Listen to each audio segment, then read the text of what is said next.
To me, art is not just a by the way.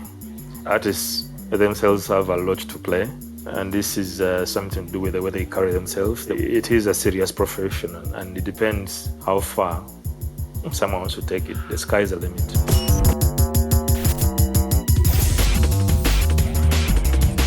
After my bachelor's degree, I started painting professionally. That is in 2005. In Uganda, I wanted to document my country. So I tried to capture the uniqueness of every single landscape I pick on to paint and add a bit of artistry around it to make it interesting.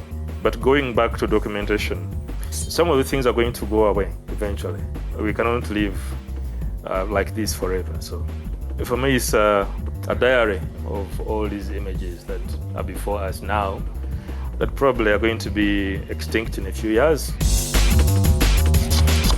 For me, I prefer to paint in complete seclusion. I don't want anyone around me when I'm painting. My studio is at home.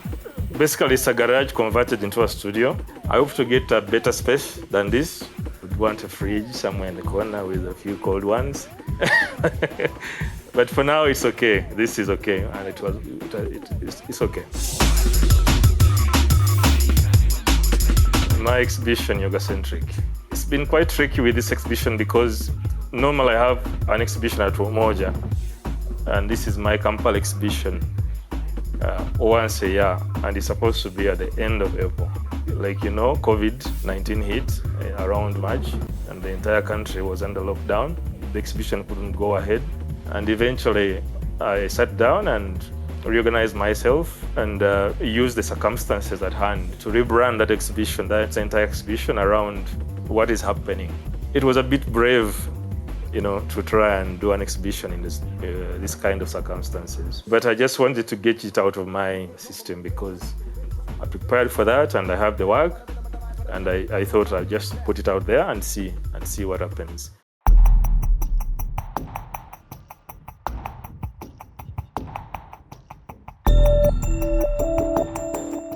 Umoja is my home in terms of art. The people who have conceived this idea of such a space, to be honest, are personal friends. We have a history from the art school. It feels natural for me to exhibit my work there because first of all, they give a room to many starting young artists to show their work. And this for me is appealing because I know it's not easy to start, as an artist. And it's priceless to have a space where they believe, first of all, they believe in you and they can give you room to show your work. Pricing of art is it's a very controversial subject, but I'll try to speak for myself how I go around that.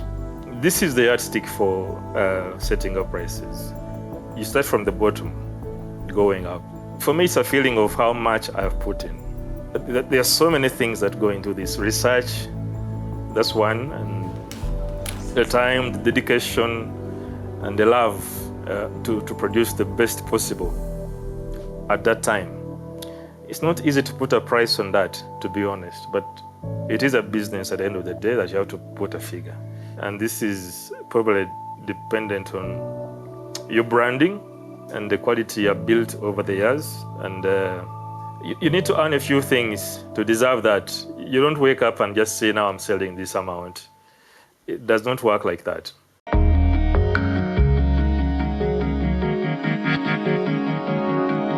I usually have 2 exhibitions every year. So I usually take a healthy break in between these 2 exhibitions to do a bit of traveling and see new places.